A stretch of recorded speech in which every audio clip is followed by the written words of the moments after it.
Le principe d'appartenance, qu'est-ce qui fait selon toi qu'un personnel de salle va être plutôt beau gosse ou belle nana et qu'un mec en cuisine sera plutôt un mec un peu enrobé, barbu, moustache? Bonjour, je suis Grégory Brodkorn, expert auprès des professionnels des métiers de bouche et je vais dans cette vidéo te donner mon avis sur la question de l'appartenance sociale.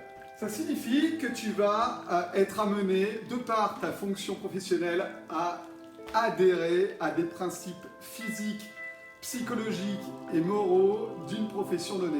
Par exemple, si tu as les cuisiniers qui pour 90% sont des gens avec du ventre, un double menton et une barbe pour le cacher et une moustache, eh ben, tu vas être amené psychologiquement comme ça, dans la nature des choses, au fil du temps, à adhérer à ce principe physique. Si la plupart des cuisiniers ou des pizzaiolos ou des boulangers ont une vie focus sur leur métier, sur leur profession, alors toi-même tu vas être amené à te concentrer sur la technicité, sur la maîtrise, sur le savoir-faire, sur l'expertise.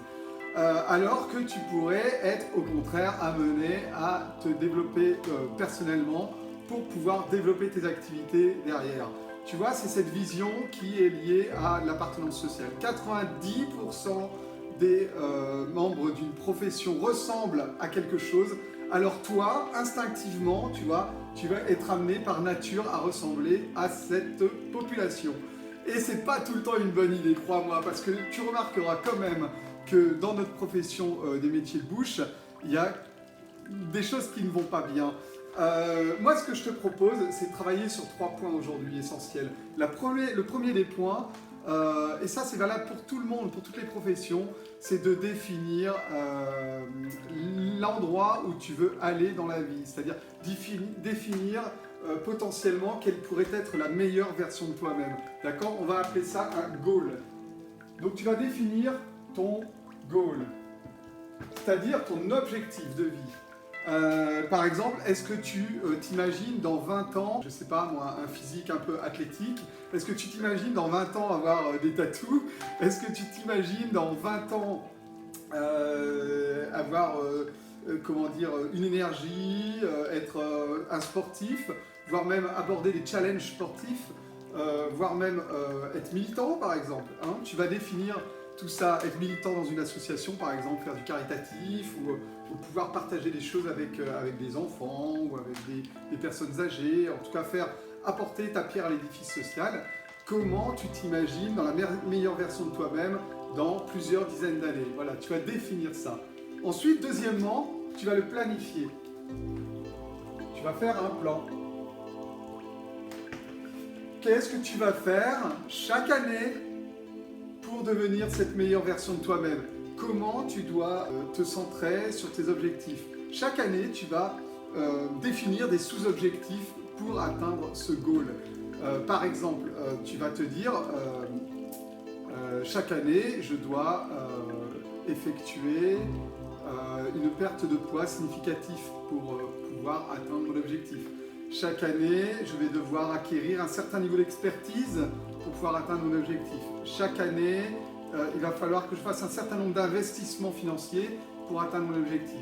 Chaque année, il va falloir que je prenne une participation significative dans une association pour pouvoir atteindre mon objectif. Voilà, tu vas comme ça planifier. Alors, par an, par trimestre, par mois, par semaine et par jour, tu vas planifier pour pouvoir avancer vers ton objectif de vie. La troisième des choses, dès aujourd'hui, tu vas aborder une vie d'esthète. Une vie d'esthète, ça veut dire que tout ce que tu vas faire dès maintenant au quotidien doit arborer une vision artistique dans ta vie. Ça doit te paraître beau chaque jour.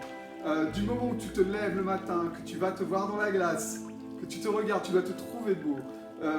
Quand tu regardes un objet, un livre, un individu, tu dois trouver de l'esthétisme dans tout ce que tu vois. Un plat, ton petit déjeuner, ton souper le soir, la décoration de ton appartement, la décoration de ton restaurant.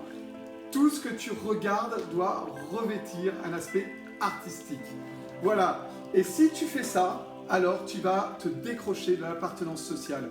Et si tu fais ça, alors tu vas devenir un influenceur. Et je t'en parle souvent dans mes vidéos. J'en ai fini pour ce coup. Si cette vidéo t'a plu, s'il te plaît, tu me mets un pouce en l'air, ça m'encourage. Tu t'abonnes à ma chaîne en cliquant sur la petite cloche. Et sur la petite cloche, tu vas chercher la petite cloche toute noire, parce que ça veut dire que tu vas recevoir mes vidéos chaque semaine. Et n'oublie pas, j'en fais 2 par semaine. Et tu commentes, tu donnes ton avis, on discute, on échange. Voilà. Je te fais les échos. Tu prends soin de toi, on se voit vite. À bientôt, ciao.